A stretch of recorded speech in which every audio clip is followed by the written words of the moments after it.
প্রতিভাবান শিল্পী পাখি বাবুই এক সময় গ্রাম বাংলার উঁচু বৃক্ষ শাখায় দোলক্ষেত বাবুই পাখির শিল্পিত বাসা। ছোট্ট পাখিটির কলরবে মুখর থাকত গ্রামীণ জনপদ। আজ আর সেই দৃশ্য দেখা যায় না, হারিয়ে যেতে বসেছে বাবুই পাখি ও তার বাসা। ভৈরব প্রতিনিধি মোহাম্মদ তুহিন মোল্লা জানিয়েছেন, বাবুই পাখির অস্তিত্ব সংকটের চিত্র দেখুন ডেস্ক রিপোর্টে। বাবুই পাখিরে ডাকি বলেছে চড়াই, কুড়ে ঘরে থেকে করো শিল্পের বড়াই।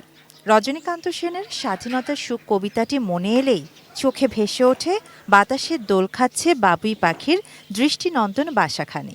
ছোট্ট এই পাখিটির নিপুণ বুননের বাসাটি আদতেই এক সুনিপুণ শিল্পকর্ম।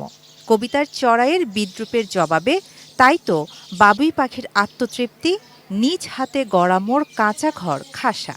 এ কেবল শিল্পের বিজয়গাথাই নয়, মানুষের স্বাবলম্বী ও আত্মমর্যাদাশীল হওয়ারও মন্ত্র।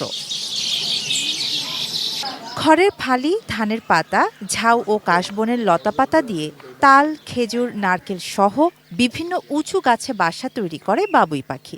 এমনই শক্ত বুনন ঝড় ঝঞ্ঝাতেও ভেঙে পড়ে না। মজার বিষয়, রাতের আধারে বাসায় আলো জ্বালানোর জন্য জোনাকি পোকা গুজে রাখে এই শিল্পের স্থপতি পাখিরা। মাঝে মাঝে আমাদের এলাকায় দু একটা পাখি দেখা যায়, আগের মতো এতগুলো নাই। ওরা যে কিভাবে নিজেদের আত্মবিশ্বাস নিয়ে জীবনটারে গড়ে তুলে, এটা আমরা ছেলে মেয়েদের বুঝাইতে পারতেছি না। যতটুকুই আছে বই পুস্তকে সীমাবদ্ধ। গ্রামের পথে আগের মতো আর চোখেই পড়ে না বাবুই পাখি ও তার বাসা তৈরির নৈসর্গিক দৃশ্য।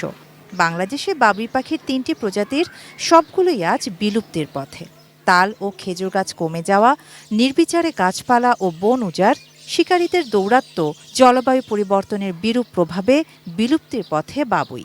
গাছ কেটে ফেলার কারণে, কিছু অতি উৎসাহী মানুষের এই বাসাগুলা ভেঙে ফেলার কারণে এই প্রজাতিটা আজকে প্রায় সংকটাপন্ন অবস্থায় আছে। প্রকৃতির এই কারিগরকে সংরক্ষণের উদ্যোগ নেওয়া না হলে বাবুই পাখির বাসা শুধু গল্প আর কবিতাতেই থেকে যাবে। এখনই সময় সচেতন হবার। শাহানা জাহান, ডেস্ক রিপোর্ট, ATN নিউজ।